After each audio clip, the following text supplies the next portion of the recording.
पंचपीर से ही शुरू करते हैं। ये शब्द ही अपने आप में खास है। पीर शब्द मतलब ये हिंदू और मुस्लिम दोनों में पूजे हैं। बिल्कुल, यही इनकी सबसे बड़ी खासियत है। पंचपीरों में आते हैं गोगा जी, पाबू जी, रामदेव जी, हड़बू जी और मेहाजी मांगलिया। ये पांचों लोक देवता सांप्रदायिक सौहार्द की मिसाल हैं। अच्छा, तो सबसे पहले गोगा जी की बात करें। हाँ, गोगा जी चौहान। इनका जन्म चुरू के ददरेवा में हुआ था। दस्तावेज बताता है कि इन्होंने महमूद गजनवी से युद्ध किया था। गजनवी से क्यों? गायों की रक्षा के लिए।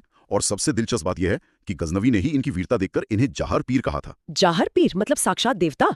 गजनवी ने कहा, ये तो बड़ी अजीब बात है। हाँ है तो। स्रोत इस पर ज्यादा नहीं बताता कि क्यों, पर शायद उनकी बहादुरी से वो इतना प्रभावित हुआ, या हो सकता है ये उस समय की कोई राजनीतिक या सामाजिक मजबूरी रही हो। हो सकता है।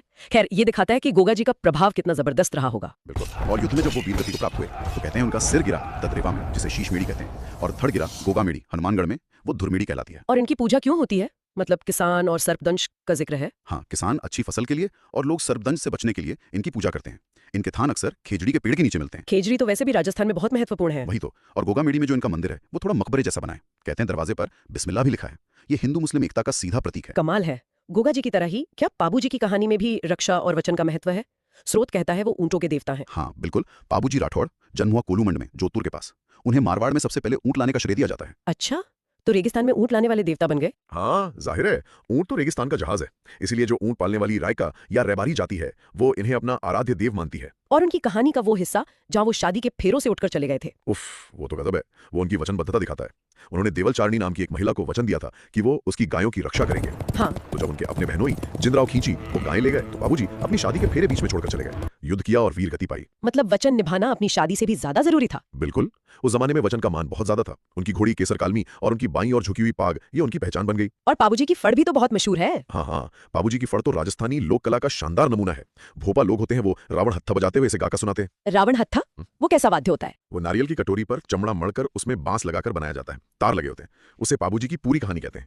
ये सिर्फ मनोरंजन नहीं, इतिहास और सीख देने का जरिया है। अच्छा, पंच पीरों में गोगा जी और पाबूजी तो योद्धा के रूप में ज्यादा दिखे, पर रामदेव जी का नाम आते ही सामाजिक बराबरी की बात होती है। रामसा पीर। एकदम सही पकड़ा आपने। रामदेव जी तंवर राजपूत थे। जन्म बाड़मेर के पास उंडू काश्मीर में। उन्होंने सिर्फ भैरव नाम के एक अत्याचारी को ही नहीं मारा, बल्कि समाज में जो ऊंच नीच छुआछूत थी उसके खिलाफ भी आवाज उठाई। इसीलिए वो हिंदू और मुसलमान दोनों के लिए पीर बन गए। हाँ बिल्कुल। हिंदुओं उन्हें कृष्ण का अवतार मानते हैं और मुसलमान उन्हें रामसा पीर कहते हैं। ये कमाल का संगम है। और ये भी सुना है कि वो मूर्ति पूजा की जगह पगले यानी पैलों के निशान पूजने पर जोर देते थे। ऐसा क्यों? हाँ, ये संकेश का एक अहम हिस्सा था। शायद वो उस समय के कर्मकांडों के खिलाफ थे या निराकार ईश्वर की तरफ इशारा कर रहे थे। और ये बात भी हिंदू मुस्लिम एकता में मदद करती थी, क्योंकि इस्लाम में मूर्ति पूजा नहीं होती। सही। उन्होंने कामाड़िया पंथ चलाया और इस पंथ की महिलाएं तेरा ताली नृत्य करती हैं। तेरा ताली वो जिसमें मंजीरे बांधकर नृत्य करते हैं? हाँ वही। शरीर पर 15 मंजीरे बांधकर बैठकर किया जाने वाला नृत्य है। ये बहुत अनूठा है। रामदेवरा, जिसे रुणीचा भी कहते हैं, जैसलमेर में, वो आज भी सांप्रदायिक एकता का बहुत बड़ा केंद्र है। अगले पीर है हड़बूजी सांखला। सुना है वो रामदेव जी के मौसेरे भाई थे। हाँ, रिश्तेदार भी थे और गुरु भाई भी माने जाते हैं। हड़बू जी को शकुन शास्त्र का बड़ा ज्ञाता मानते हैं। शकुन शास्त्र मतलब भविष्य बताने वाले? कुछ वैसा ही। कहानी है कि उन्होंने राव जोधा को मंडोर जीतने का आशीर्वाद दिया था और एक कटार भी दी थी। जब जोधा जीत गए तो उन्होंने हड़बू जी को बैंकटी गांव दिया। अच्छा, फिर तो वो शासक बन गए होंगे। नहीं, यही तो बात है। उन्होंने राजपाट नहीं किया, बल्कि अपना पूरा जीवन बीमार और अपंग गायों की सेवा में लगा दिया। अरे वाह, इसीलिए शायद उनके मंदिर में उनकी गाड़ी की पूजा होती है। बिल्कुल। वो उसी गाड़ी में गायों के लिए चारा लाते थे, तो आज भक्त उसी गाड़ी की पूजा करके उनके सेवा भाव को याद करते हैं। उनका वाहन सियार माना जाता है। और पंच पीरों में आखिरी नाम है मेहाजी मांगलिया का। इनके बारे में क्या खास है? मेहाजी मांगलिया भी गायों की रक्षा के लिए ही जाने जाते हैं। थे तो पंवार राजपूत, पर अपने ननिहाल में पले, इसलिए मांगलिया कहलाए।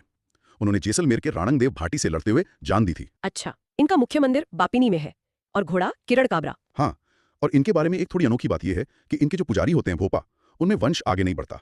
वो गोद लेकर अपनी परंपरा चलाते हैं। ये तो सच में अलग बात है। हाँ, ये भी समाज का एक पहलू दिखाता है। तो ये थे मारवाड़ के पंच पीर। इनकी कहानियों में वीरता, वचन, सेवा और आपसी भाईचारा ये सब मिला। लेकिन लोक देवताओं की लिस्ट यहीं खत्म नहीं होती। बिल्कुल नहीं। राजस्थान में तो कई और पूज्य लोक देवता हैं। जैसे वीर तेजा जी।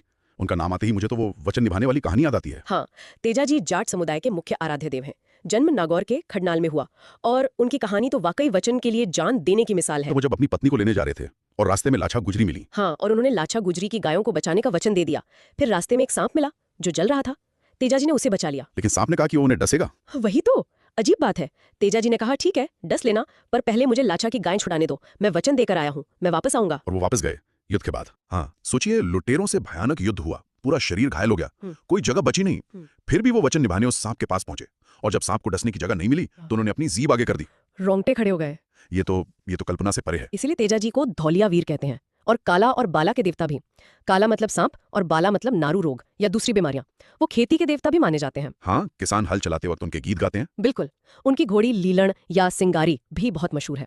और पर्वतसर नागौर में उनका बहुत बड़ा पशु मेला लगता है। तेजा जी की कहानी यही सिखाती है कि वचन का मान जान से भी बढ़कर था। तेजा जी की तरह ही एक और जरूरी नाम है देवनारायण जी का। स्रोत में लिखा है कि ये गुर्जर समाज के आराध्य हैं और आयुर्वेद के भी जानकार थे। जी हाँ, देवनारायण जी। गुर्जर समाज उन्हें विष्णु का अवतार मानता है। जन्म भीलवाड़ा के पास आसिंद में हुआ। वो योद्धा तो थे ही जिन्होंने उस समय के शासकों का सामना किया, पर साथ ही उन्हें औषधि का बहुत ज्ञान था। औषधि का ज्ञान? कैसा ज्ञान? कहा जाता है कि वो गोबर और नीम की पत्तियों से दवाइयां बनाते थे, असाध्य रोगों का इलाज कर देते थे। ये दिखाता है कि वो प्रकृति और पारंपरिक ज्ञान को कितना समझते थे। ये तो कमाल है। और इनकी फड़ के बारे में भी कुछ खास है। बिल्कुल। देवनारायण जी की फड़ राजस्थान की सबसे लंबी लोकदेव फड़ मानी जाती है, शायद सबसे पुरानी भी। इतनी अहम है कि भारत सरकार ने इस पर डाक टिकट भी जारी किया है। अच्छा, डाक टिकट भी है? हाँ, और गुर्जर भोपा इसे जंतर नाम के वाद्य यंत्र के साथ बांचते हैं, मतलब गाकर सुनाते हैं।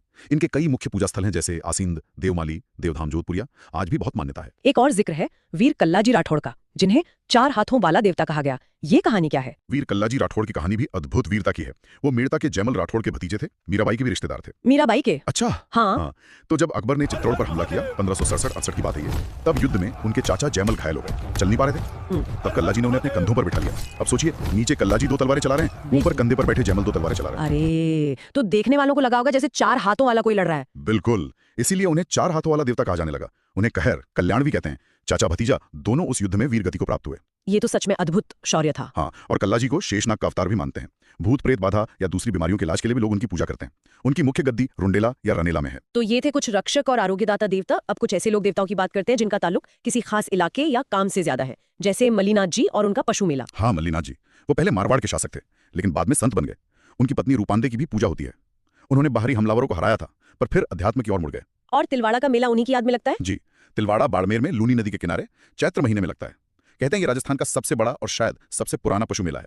ये सिर्फ एक धार्मिक मेला नहीं, सदियों से व्यापार और लोगों के मिलने जुलने का बड़ा केंद्र रहा है। स्रोत में कुछ और नाम भी हैं, छोटे छोटे। आलम जी, मामा देव, खेतल देव, भूमिया जी, तखत जी, ताकत जी। ये कौन है? हाँ, ये भी स्थानीय स्तर पर बहुत महत्वपूर्ण है। जैसे आलम जी, ये बाड़मेर साइड में घोड़ों के देवता माने जाते हैं। आलम जी का धोरा इनका स्थान है। घोड़ों के देवता? अच्छा। हाँ, फिर है मामा देव। ये बारिश के देवता हैं। इनकी मूर्ति नहीं होती, लकड़ी का कलात्मक तोरण होता है, उसी की पूजा होती है। पहले भैंसे की बलि भी देते थे। बारिश के देवता, ये तो बहुत जरूरी हुए। बिल्कुल, खेती वाले समाज के लिए। खेतोल देव या क्षेत्रपाल, जैसा नाम से ही पता चल रहा है, ये गांव के रक्षक देवता हैं। अक्सर गांव की सीमा पर पूजे जाते हैं। ठीक है। भूमिया जी, ये भूमि रक्षक देवता हैं, मतलब वो वीर जो अपनी जमीन की रक्षा करते हुए शहीद हो गए। ये जमीन से जुड़े मान सम्मान का प्रतीक हैं। और तखत जी? तखत जी या ताक जी, इन्हें तक्षक नाग का रूप मानते हैं, मतलब ये भी सर्प देवता हैं। तो हमने देखा कि ये सभी लोक देवता सिर्फ पूजा की मूर्तियां नहीं है। इनमें वीरता है, वचन का पालन है, सेवा भाव है, सांप्रदायिक एकता है, यहाँ तक कि सेहत और पर्यावरण का भी ध्यान है। गांव की रक्षा तो लगभग सभी की कहानी में है। बिल्कुल सही कहा।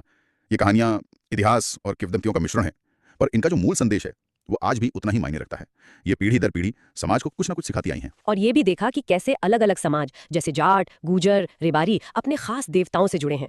ये उनकी पहचान का भी हिस्सा है। हाँ, और ये सोचना भी बहुत रोचक है कि कैसे ये स्थानीय नायक अपने कर्मों से देवता बन गए और लोगों के मन में इतनी गहरी जगह बना ली। और कमाल ये है कि आज भी इस मॉडर्न जमाने में इनकी मान्यता कम नहीं हुई है। आज भी मेले लगते हैं, मन्नतें मांगी जाती हैं, फड़ गाई जाती है। हाँ, और यहीं पर एक गहरा सवाल मन में आता है कि आज जब दुनिया इतनी बदल गई है, विज्ञान इतना आगे बढ़ गया है, तब भी ये सदियों पुरानी लोक कथाएं, ये आस्थाएं राजस्थान की सांस्कृतिक पहचान और मूल्यों को कैसे सींच रही हैं। ये सोचने वाली बात है। क्या वजह है कि इन लोक देवताओं का असर आज भी इतना गहरा है, इतना स्थायी है?